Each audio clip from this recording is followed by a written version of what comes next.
നല്ലവൻ, എല്ലാം നന്മയ്ക്കായി മാറ്റും സ്നേഹിതൻ. കാൽവരിയിൽ എൻ്റെ ശിക്ഷയേറ്റ രക്ഷകൻ, തുല്യമില്ല സ്നേഹത്തെ വാഴ്ത്തിടുന്നു ഞാൻ. എൻ്റെ യേശു എന്നും എനിക്കെത്ര നല്ലവൻ, എല്ലാം നന്മയ്ക്കായി മാറ്റും സ്നേഹിതൻ. കാൽവരിയിൽ എൻ്റെ ശിക്ഷയേറ്റ രക്ഷകൻ, തുല്യമില്ല സ്നേഹത്തെ വാഴ്ത്തിടുന്നു ഞാൻ. യേശു എത്ര നല്ലവൻ, എന്നേശു എത്ര നല്ലവൻ, എന്നുമെന്നും നടത്തുവാൻ മതിയായവൻ. യേശു എത്ര നല്ലവൻ, എന്നേശു എത്ര നല്ലവൻ, എന്നുമെന്നും നടത്തുവാൻ മതിയായവൻ.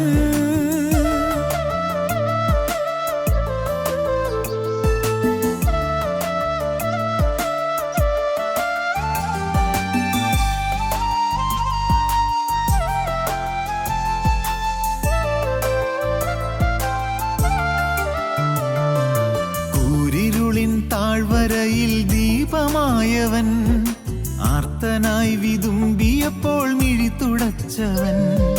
മരണനിഴലിലും തിരുമാർവിലെന്നെയും കരുണയോടെ ചേർത്തണച്ചോമനിച്ചവൻ. കൂരിരുളിൻ താഴ്വരയിൽ ദീപമായവൻ, ആർത്തനായി വിതുമ്പിയപ്പോൾ മിഴി തുടച്ചവൻ. മരണനിഴലിലും തിരുമാർവിലെന്നെയും കരുണയോടെ ചേർത്തണച്ചോമനിച്ചവൻ. യേശു എത്ര നല്ലവൻ, എന്നേശു എത്ര നല്ലവൻ, അന്ത്യത്തോളം വഹിക്കുവാൻ മതിയായവൻ. യേശു എത്ര നല്ലവൻ, എന്നേശു എത്ര നല്ലവൻ, അന്ത്യത്തോളം വഹിക്കുവാൻ മതിയായവൻ.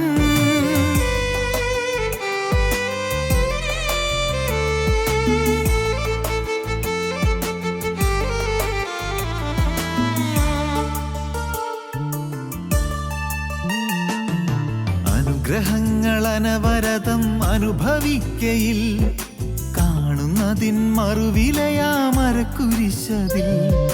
തിരുനിണത്തിനാലൻ പാപം കഴുകി മാറ്റിയ അരുമനാഥനായി സമർപ്പിച്ചിടുന്നെന്നെയും. അനുഗ്രഹങ്ങൾ അനവരതം അനുഭവിക്കയിൽ, കാണുന്നതിൻ മറുവിലയാമരക്കുരിശതിൽ. തിരുനിണത്തിനാലൻ പാപം കഴുകി മാറ്റിയ അരുമനാഥനായി സമർപ്പിച്ചിടുന്നെന്നെയും. യേശു എത്ര നല്ലവൻ, എന്നേശു എത്ര നല്ലവൻ, ക്രൂശിലെനിക്കായി മരിച്ച നല്ല ഇടയൻ. യേശു എത്ര നല്ലവൻ, എന്നേശു എത്ര നല്ലവൻ, ക്രൂശിലെനിക്കായി മരിച്ച നല്ല ഇടയൻ.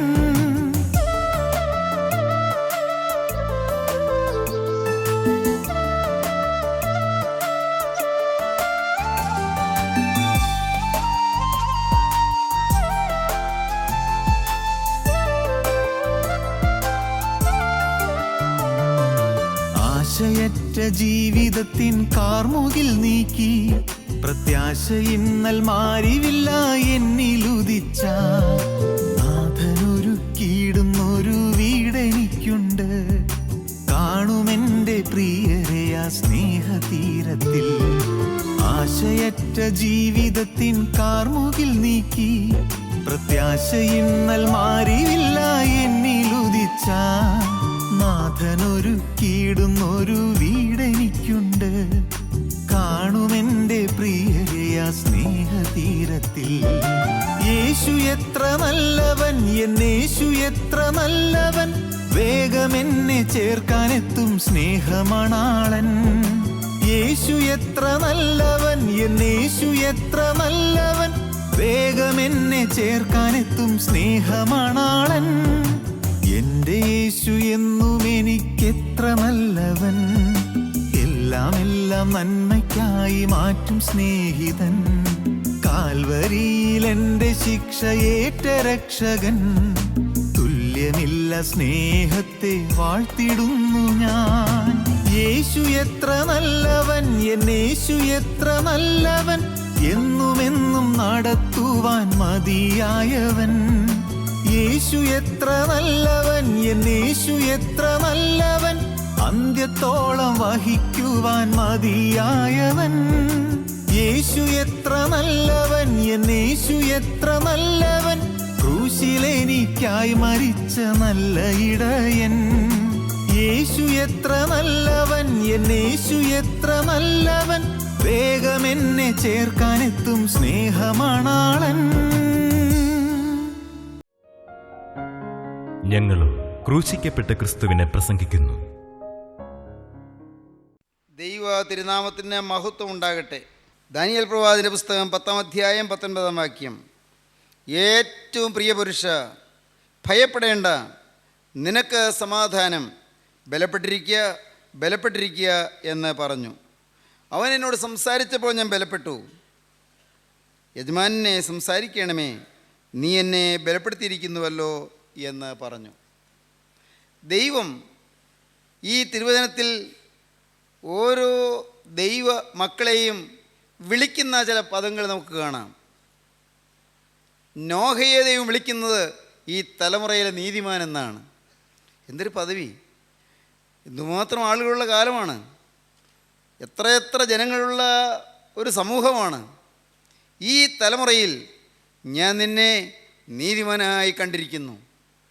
എന്തൊരു ഭാഗ്യ പദവിയാണ് ഈ തലമുറയിലെ നീതിമാൻ. നോഹയ്ക്ക് അങ്ങനെയാണ് ദൈവം കൊടുത്ത പേര്. പ്രിയപ്പെട്ടവർ, നമ്മെക്കുറിച്ച് ദൈവം ഇപ്പോൾ എന്തായിരിക്കും പറയുന്നത്? ദാനിയേലിനെ കുറിച്ച് പറഞ്ഞു ഏറ്റവും പ്രിയ പുരുഷ എന്ന്. നോഹയെക്കുറിച്ച് പറഞ്ഞു ഈ തലമുറയിലെ നീതിമാനെന്ന്. നമ്മെക്കുറിച്ച് എന്തായിരിക്കും പറയുക? അബ്രഹാമിനെക്കുറിച്ച് ദൈവം പറഞ്ഞു അബ്രഹാം എൻ്റെ സ്നേഹിതനെന്ന്. ആരാണിത് പറയുന്നത്? എൻ്റെ സ്നേഹിതൻ എന്നാണ് അബ്രഹാമിനെ കുറിച്ച് പറയുന്നത്. എൻ്റെ സ്നേഹിതനായ അബ്രഹാം. ദൈവം താൻ ചെയ്യാൻ ഉദ്ദേശിക്കുന്നത് മറച്ചു വയ്ക്കുമോ എന്ന് പറഞ്ഞുകൊണ്ട് ഉൽപ്പത്തി പുസ്തകം 18-ാം അധ്യായത്തിൽ പറയുമ്പോൾ എൻ്റെ സ്നേഹിതനോട് ഞാൻ മറച്ചു വയ്ക്കുമോ എന്നാണ്. യാക്കോബിൻ്റെ ലേഖനം 2-ാം അധ്യായം വായിക്കുമ്പോൾ അവിടെയും ദൈവത്തിൻ്റെ സ്നേഹിതൻ എന്ന അബ്രഹാം വിളിക്കപ്പെട്ടു എന്ന് നാം കാണുന്നു. ദൈവത്തിൻ്റെ സ്നേഹിതൻ, ദൈവത്തോടുകൂടെ നടക്കുന്നവൻ. ദൈവസന്നിധി നോഹയ്ക്ക് കിട്ടിയ പേര് നീതിമാൻ എന്നാണ്. നോഹ ദൈവത്തോടുകൂടെ നടന്നു. ആ തലമുറയിലെ നീതിമാൻ ദൈവത്തോടുകൂടെ നടന്നു. മോശ ദൈവത്തോടുകൂടെ നടന്നു. ഹാനോക്ക് ദൈവത്തോടുകൂടെ നടന്നു. ദൈവത്തോടുകൂടെ നടക്കുന്നവൻ. എന്തൊരു പദവിയേറിയ ഒരു സംബോധനയാണത്. ദൈവത്തോടുകൂടെ നടക്കുന്നവൻ, ദൈവത്തിൻ്റെ സ്നേഹിതൻ, ഈ തലമുറയിലെ നീതിമാൻ. മോശയ്ക്ക് ദൈവം കൊടുത്ത പേര് എനിക്ക് ഏറ്റവും വിശ്വസ്ത പുരുഷൻ എന്നാണ്. ദൈവത്തിൻ്റെ ഏറ്റവും വിശ്വസ്ത പുരുഷൻ. സംഖ്യാപുസ്തകം 11-ാം അധ്യായം വായിക്കുമ്പോൾ കാണാം ദൈവത്തിൻ്റെ ഏറ്റവും വിശ്വസ്ത പുരുഷൻ. Most faithful servant of mine. എൻ്റെ ഏറ്റവും വിശ്വസ്തനായ ഒരു പുരുഷൻ. ദൈവത്തിന് സ്തോത്രം. വിശ്വസ്തൻ, വിശ്വസിക്കാൻ കൊള്ളാം, ഒരു കാര്യം ഫലമേൽപ്പിക്കാൻ കൊള്ളാം, ഏൽപ്പിക്കാൻ കൊള്ളാം. വിശ്വസ്തൻ. ദാവീദിനെ കുറിച്ച് ദൈവം പറഞ്ഞു എൻ്റെ ഹൃദയപ്രകാരമുള്ള മനുഷ്യൻ എനിക്ക് ബോധിച്ച പുരുഷനെന്ന്. അപ്പോസ്തല പ്രവൃത്തികളുടെ പുസ്തകം 13-ാം അധ്യായം 22-ാം വാക്യത്തിൽ ഞാൻ ഇശ്ശായിയുടെ മകനായ ദാവീദിനെ എനിക്ക് ബോധിച്ച പുരുഷനായി കണ്ടു, അവൻ എൻ്റെ ഹിതമെല്ലാം ചെയ്യും എന്ന് പറഞ്ഞു. ദൈവത്തിന് സ്തോത്രം. എനിക്ക് ബോധിച്ച പുരുഷനായി കണ്ടു. ഇംഗ്ലീഷ് ബൈബിൾ വായിക്കുമ്പോൾ കാണാം a man after my own heart. എൻ്റെ ഹൃദയപ്രകാരമുള്ള മനുഷ്യൻ. A man after my own heart. എൻ്റെ ഹൃദയപ്രകാരമുള്ള മനുഷ്യൻ. ഇയ്യോബിനെ ദൈവം കണ്ടത് നിഷ്കളങ്കനായിട്ടാണ്. ദൈവം വിളിച്ചത് നിഷ്കളങ്കൻ എന്നാണ്. എന്തെല്ലാം പദവിയേറിയ പേരുകളാണ്. പ്രിയപ്പെട്ടവരെ, ജീവനുള്ള ദൈവം ഇവിടെ ദാനിയേലിനെ കാണുന്നു ഏറ്റവും പ്രിയപുരുഷ എന്ന്. നഥനിയേലിനെ ദൈവം കണ്ടത് ഇവൻ സാക്ഷാൽ ഇസ്രായേലിൻ, ഇവനിൽ കപടമില്ല എന്നാണ്. പ്രിയപ്പെട്ടവർ, ഈ നമുക്കൊന്ന് ചിന്തിച്ച് നോക്കാം. രഹസ്യങ്ങൾ കാണും ദൈവം, ഹൃദയത്തിൻ്റെ അവസ്ഥ കാണും ദൈവം. എന്നെ ഇപ്പോൾ എങ്ങനെയാണ് കാണുന്നത്? പ്രിയപുരുഷായ എന്നെ വിളിക്കുമോ? ഏറ്റവും പ്രിയപുരുഷായ എന്നെ വിളിക്കുമോ? അല്ല. ദൈവം ഇപ്പോൾ എന്നെ എങ്ങനെയാണ് കാണുന്നത്? എൻ്റെ സ്നേഹിതനെന്ന് എന്നെക്കുറിച്ച് പറയുമോ? ദൈവം എന്നെക്കുറിച്ച് എന്താണ് പറയുന്നത്? എനിക്ക് ബോധിച്ച പുരുഷൻ്റെ ഹൃദയപ്രകാരമുള്ള മനുഷ്യനെന്ന് പറയുമോ? ദൈവം എന്നെക്കുറിച്ച് എന്താണ് പറയുന്നത്? ദൈവം ദൈവത്തോട് നടന്നു എന്ന് എന്നെക്കുറിച്ച് പറയുമോ? ഏറ്റവും വിശ്വസ്തനാണ് എന്ന് എന്നെക്കുറിച്ച് പറയുമോ? നിഷ്കളങ്കനാണെന്ന് പറയുമോ? കപടം തീണ്ടാത്തവനാണെന്ന് പറയുമോ? കാപട്യമില്ലാത്തവനാണെന്ന് പറയുമോ? വ്യാജഭാവത്തിൻ്റെ കണിക പോലും ഇല്ലാത്തവനാണെന്ന് ദൈവം എന്നെക്കുറിച്ച് പറയുമോ? ദൈവത്തിന് സ്തോത്രം. സാക്ഷാൽ ഇസ്രായേലിൻ ഇവരിൽ കപടമില്ല എന്ന് ദൈവം എന്നെക്കുറിച്ച് പറയത്തക്കവണ്ണം ഞാൻ കാപട്യമില്ലാത്തവനായി വ്യാജഭാവത്തിൻ്റെ കണിക പോലും ഇല്ലാത്തവനായി ഞാൻ നിന്നിട്ടുണ്ടോ? ചിന്തിക്കൂ. ദാനിയേലിനെ ദൈവം ഏറ്റവും പ്രിയപുരുഷായി എന്ന് വിളിച്ചു. സഹോദരങ്ങളെ, ദാനിയേൽ ഇത് ദൈവം വിളിക്കുന്ന സമയത്ത് ദാനിയേൽ അവശനിലയിൽ ഇരിക്കുകയായിരുന്നു. 21 ദിവസമായി ഉപവാസമായിട്ടിരിക്കുകയാണ്. 21 ദിവസം. ദാനിയേൽ പ്രവാചകൻ്റെ പുസ്തകം ഇപ്പോൾ 9-ാം അധ്യായത്തിൽ ദാനിയേൽ പ്രവാചകൻ്റെ ഒരു പ്രാർത്ഥന കാണാം. ഒക്കെ ഓരോന്നോരോന്ന് നിങ്ങൾ തനിയെ ഇരുന്ന് വായിച്ച് ഗ്രഹിക്കുമ്പോൾ നിങ്ങൾക്ക് അനുഭവങ്ങൾ കിട്ടും.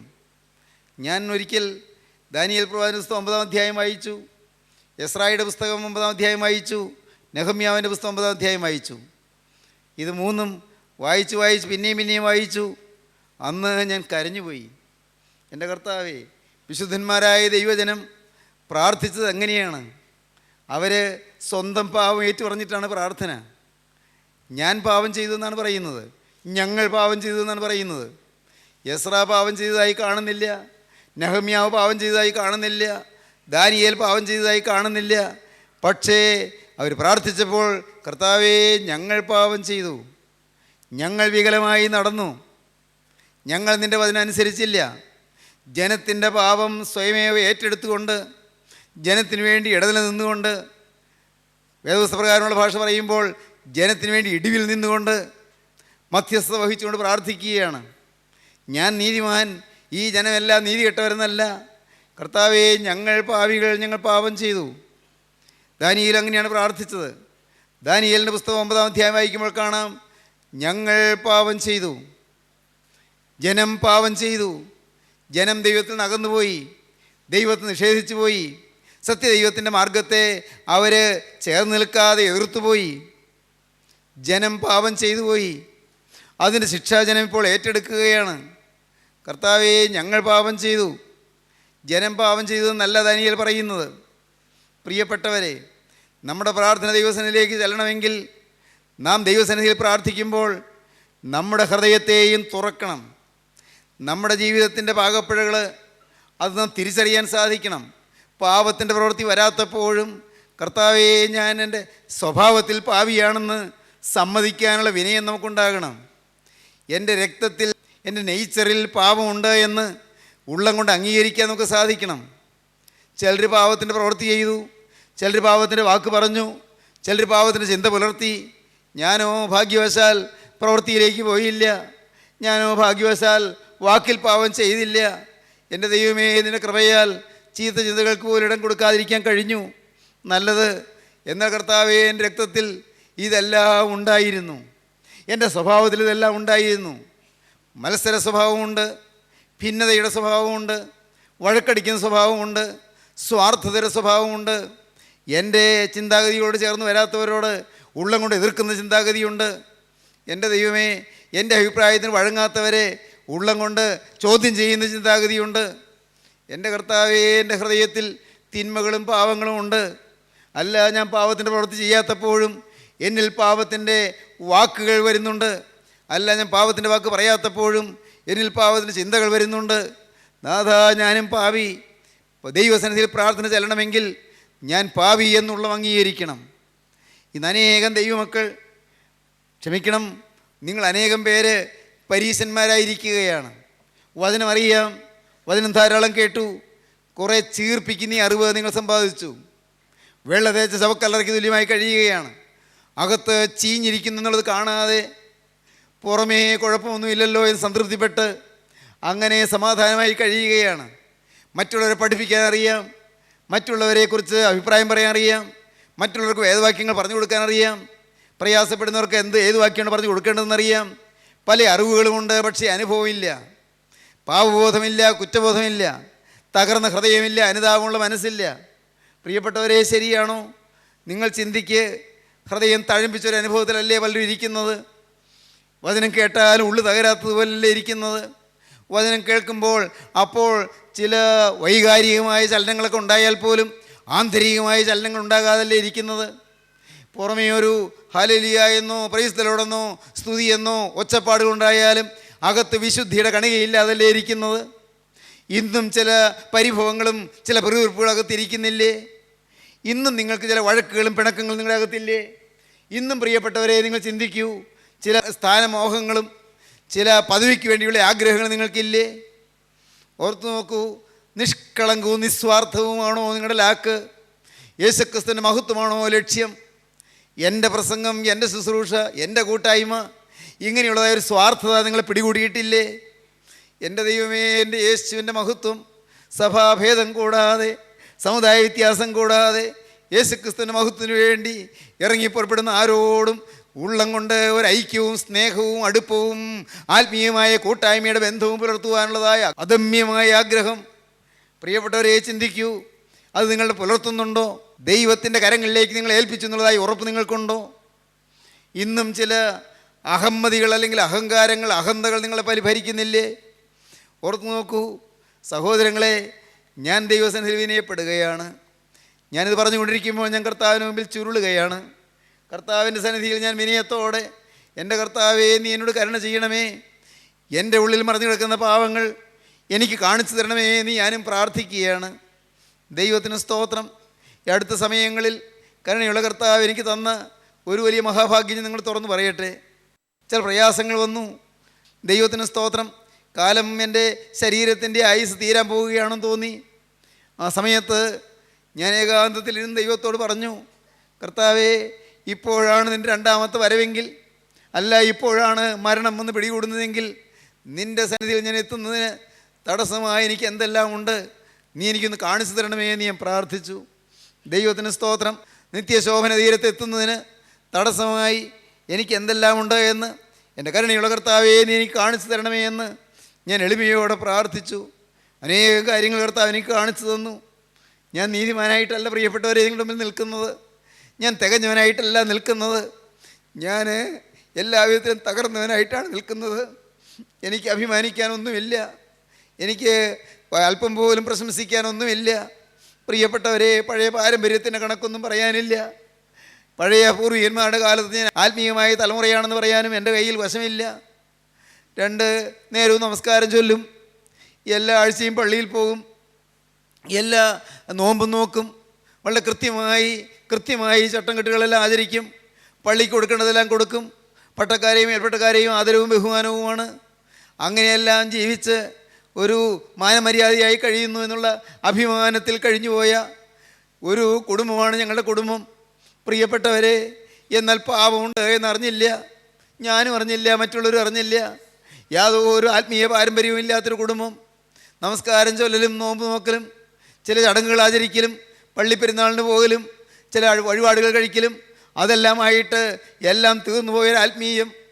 പ്രിയപ്പെട്ടവരെ, അതിൻ്റെ മധ്യത്തിൽ കർത്താവ് എനിക്ക് വെളിവ് തന്നതാണ് മാനസാന്തരം കിട്ടിയ മഹാഭാഗ്യാനുഭവം. ഒരു മാനസാന്തരം എനിക്ക് കർത്താവ് തന്നു. ഹൃദയത്തിൽ ക്രിസ്തു വരണമെന്ന് മനസ്സിലാക്കി തന്നു, ഉള്ളു ചീഞ്ഞിരിക്കുന്നത് മനസ്സിലാക്കി തന്നു. എൻ്റെ പ്രിയപ്പെട്ടവരെ, ഇന്നും ഞാൻ ചിന്തിക്കുകയാണ്, എൻ്റെ കർത്താവേ, എൻ്റെ ഹൃദയത്തിൽ ഇന്നും ജീർണതകളുണ്ടോ? എൻ്റെ ഹൃദയത്തിൽ ഇന്നും എൻ്റെ യേശുവിൻ്റെ സ്വഭാവത്തിന് വിരുദ്ധമായ എന്തെല്ലാം ഉണ്ട്? ഉണ്ട് ഉണ്ട് ഉണ്ട് കർത്താവേ, ഉണ്ട്. എന്നാൽ അതെല്ലാം ഒന്ന് എനിക്ക് കാണിച്ചു തരണം. അതിനെൻ്റെ ജീവിതത്തിലെ ഓരോ സംഭവങ്ങളിൽ കൂടെ, ഓരോ അനുഭവങ്ങളിൽ കൂടെ എനിക്ക് ഉദാഹരണങ്ങൾ തരണം. ഞാൻ ഓരോന്ന് പറയും. ഓരോ സംഭവത്തിൽ കൂടെ ഞാൻ പാഠങ്ങൾ പഠിക്കുന്നു. എൻ്റെ സ്വഭാവത്തിൽ മാലിന്യമുണ്ടെന്ന് കാണുന്നു. ഞാൻ ദൈവസന്നിധിയിൽ തകരുന്നു. ഞാനത് മാറിക്കിട്ടാൻ വേണ്ടി ദൈവത്തോട് പ്രാർത്ഥിക്കുന്നു.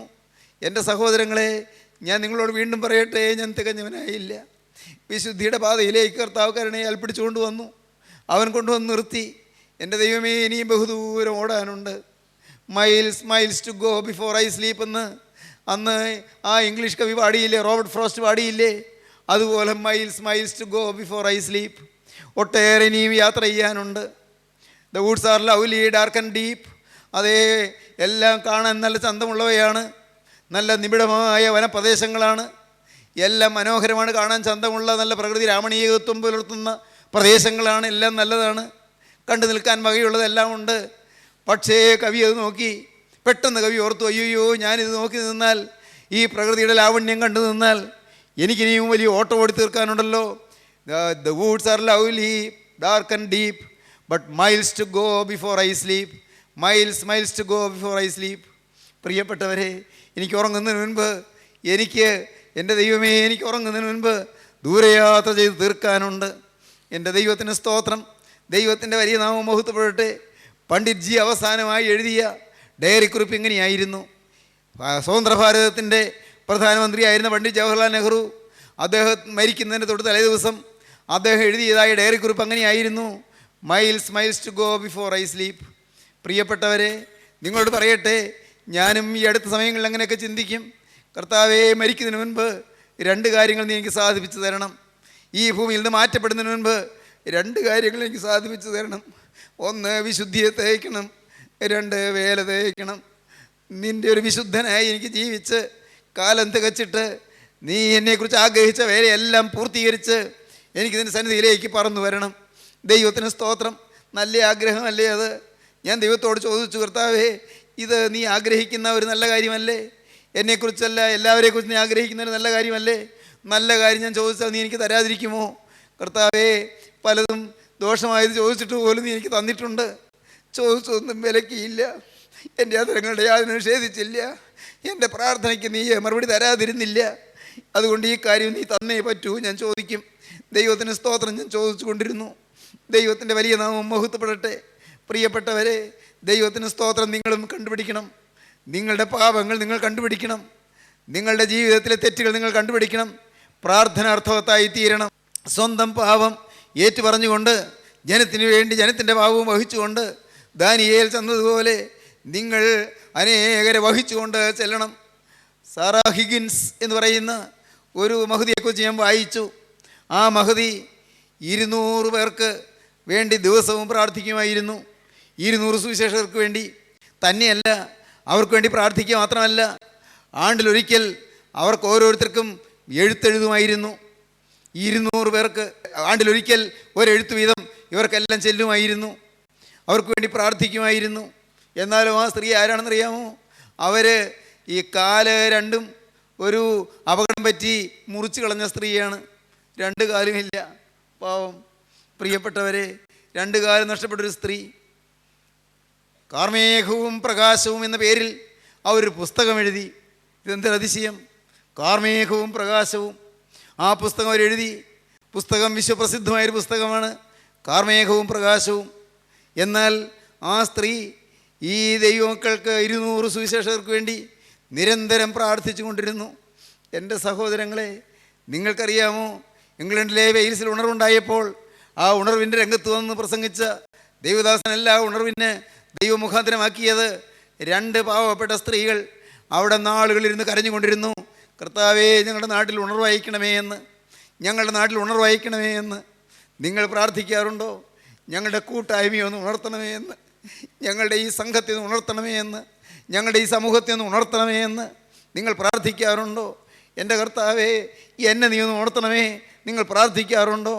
എൻ്റെ ദൈവമേ, എൻ്റെ കുടുംബത്തിലുള്ളവരെ നീ ഒന്ന് ഉണർത്തണമേ നിങ്ങൾ പ്രാർത്ഥിക്കാറുണ്ടോ? കർത്താവേ, എൻ്റെ സഭ ഉറങ്ങിക്കിടക്കുന്നല്ലോ, ഞാൻ ചേർന്ന് നിൽക്കുന്ന സഭ ഉറങ്ങിപ്പോയല്ലോ, ആ സഭയൊന്ന് ഉണർത്തണമേ നിങ്ങൾ പ്രാർത്ഥിക്കാറുണ്ടോ? വ്യർത്ഥമായ ആചാരങ്ങളിലേക്കും അനുഷ്ഠാനങ്ങളിലേക്കും കർത്താവേ, സഭ ഇന്ന് കൂപ്പൂത്തിക്കൊണ്ടിരിക്കുന്നല്ലോ. എൻ്റെ ദൈവമേ, സത്യമായ ജീവൻ നഷ്ടപ്പെട്ട അനുഭവത്തിൽ ഇന്ന് സഭ മൊത്തമായി അധപ്പതിക്കുന്നല്ലോ. കർത്താവേ, ഞങ്ങളുടെ സഭയൊന്ന് ഉണർത്തണമേ നിങ്ങൾ പ്രാർത്ഥിക്കാറുണ്ടോ? ഈ സഭയ്ക്കൊരു ഉണർവ് തരണമേ എന്ന് നിങ്ങൾ കരയാറുണ്ടോ? അതിനുവേണ്ടി നിങ്ങൾ ഓസിക്കാറുണ്ടോ? എൻ്റെ ദൈവത്തിൻ്റെ വലിയ നാമം മഹത്വപ്പെടട്ടെ. ദൈവത്തിന് സ്തോത്രം. തന്നെത്താൻ താഴ്ത്തിക്കൊണ്ട് പ്രാർത്ഥിക്കുന്നു. ഇന്ന് എൻ്റെ ബഹുമാന്യ സഹോദരങ്ങളെ, നിങ്ങൾ പ്രാർത്ഥിക്കാൻ തുടങ്ങുകയും പ്രാർത്ഥനയുടെ ദിശയൊന്ന് മാറട്ടെ, പ്രാർത്ഥനയുടെ ഗതിയൊന്ന് മാറട്ടെ. നിങ്ങളുടെ പാപങ്ങൾ ഓർത്ത് നിങ്ങൾ കരയാൻ തയ്യാറാകുക. ദൈവത്തിന് സ്തോത്രം. മൈക്കിൾ ഫാരഡേ, അദ്ദേഹം വിശ്വതനായ ശാസ്ത്രജ്ഞനായിരുന്നു. മൈക്കിൾ ഫാരഡേ അദ്ദേഹം മരിക്കാറായി കിടക്കുമ്പോൾ അദ്ദേഹത്തിൻ്റെ സ്നേഹിതന്മാരും ശിഷ്യന്മാരും ചെന്നു, അടുക്കൽ ചെന്നു. അദ്ദേഹത്തോട് ചോദിച്ചു, സാറേ, ഞങ്ങളൊന്ന് ചോദിച്ചോട്ടെ, അങ്ങയ്ക്ക് ഇപ്പോൾ ധൈര്യം തരുന്നത് എന്താണ്? അങ്ങയ്ക്ക് ഈ മരണത്തോടടുത്ത സമയത്ത് തീരുകയാണെന്നറിയാമല്ലോ, ധൈര്യം തരുന്നത് എന്താണ്? അദ്ദേഹം പറഞ്ഞു, ഞാൻ ധൈര്യപ്പെടുന്ന ഒറ്റയ്ക്കൊരു വാക്യത്തിലാണ്. ഞാൻ ആരെ വിശ്വസിച്ചിരിക്കുന്നുവെന്ന് ഞാൻ അറിയുന്നു. ഞാൻ ആരെ വിശ്വസിച്ചിരിക്കുന്നുവെന്ന് ഞാൻ അറിയുന്നു.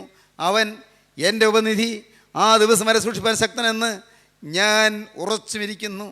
ദൈവത്തിന് സ്തോത്രം. സഹോദരങ്ങളെ, ക്രിസ്തുവിലുള്ളതായ അചഞ്ചല വിശ്വാസം ഇന്ന് നിങ്ങൾ പ്രാർത്ഥിക്കാൻ തുടങ്ങുമ്പോൾ നിങ്ങളുടെ ജീവിതത്തെ തിരുത്താൻ തുടങ്ങൂ. എൻ്റെ കർത്താവേ, ഞാൻ മറ്റുള്ളവർക്ക് വേണ്ടി പ്രാർത്ഥിക്കും, മറ്റുള്ളവർക്ക് വേണ്ടി എന്നെ തന്നെ ഞാൻ താഴ്ത്തും. കർത്താവേ, ഞാൻ എളിമപ്പെടും, ഞാൻ ഇനിയും താഴും, എനിക്ക് ഇനിയും രൂപാന്തരപ്പെടാനുണ്ട്. നിങ്ങൾ സമർപ്പിക്കുമോ? പ്രിയപ്പെട്ടവരെ, യേശു ഇന്ന് നിങ്ങളുടെ അരികത്തൂടെ നടക്കുന്നുണ്ട്. നിങ്ങളുടെ പാപങ്ങൾ ഏറ്റെടുക്കാൻ യേശു നിങ്ങളുടെ അരികത്ത് നിൽക്കുന്നുണ്ട്. നിങ്ങളുടെ പാപങ്ങൾ ഏറ്റെടുത്ത് അവയെല്ലാം കഴുകിത്തരാൻ യേശു നിങ്ങളുടെ അരികത്തേക്ക് വന്നിട്ടുണ്ട്. നിങ്ങൾ ഏതെല്ലാം പാപങ്ങളാണോ ഏറ്റു പറഞ്ഞത് അതെല്ലാം മോചിച്ച് നിങ്ങൾക്ക് ശാന്തി തരാൻ രക്ഷകനിതാ നിങ്ങളുടെ അരികത്തുകൂടെ മന്ദം നടക്കുകയാണ്. ഈ സമയം നിങ്ങൾ കളയല്ലേ. നിങ്ങളുടെ അരികത്തേക്ക് വരുന്ന യേശുവിനെ നിങ്ങൾ മറികടന്നു പോകല്ലേ. നിങ്ങൾ യേശുവിനെ കണ്ടില്ലെന്ന് നടിക്കരുതേ. യേശു നിങ്ങളുടെ അരികത്ത് വന്നിട്ടുണ്ട്. അവൻ്റെ തിരുവസ്ത്രത്തിൻ്റെ പൊന്നുതങ്ങൾ നിങ്ങളെ തൊട്ടുരുമി പോകുന്നുണ്ട്. നിങ്ങൾ വിശ്വസിക്കൂ. നിങ്ങളുടെ രോഗം നിങ്ങൾ അവനോട് പറയൂ. നിങ്ങളുടെ പാപം നിങ്ങൾ അവനോട് പറയൂ. നിങ്ങൾ വീണിരിക്കുന്ന വീഴ്ച അവനോട് പറയൂ. നിങ്ങളുടെ പിന്മാറ്റം അവനോട് പറയൂ. നിങ്ങളുടെ ഉറക്കം അവനോട് പറയൂ. കർത്താവേ, എന്നെ നീ ഉണർത്തണമേ. നിങ്ങൾ പറയൂ. നിങ്ങൾ ഓരോരുത്തരും തങ്ങളെ തന്നെ സമർപ്പിക്കൂ.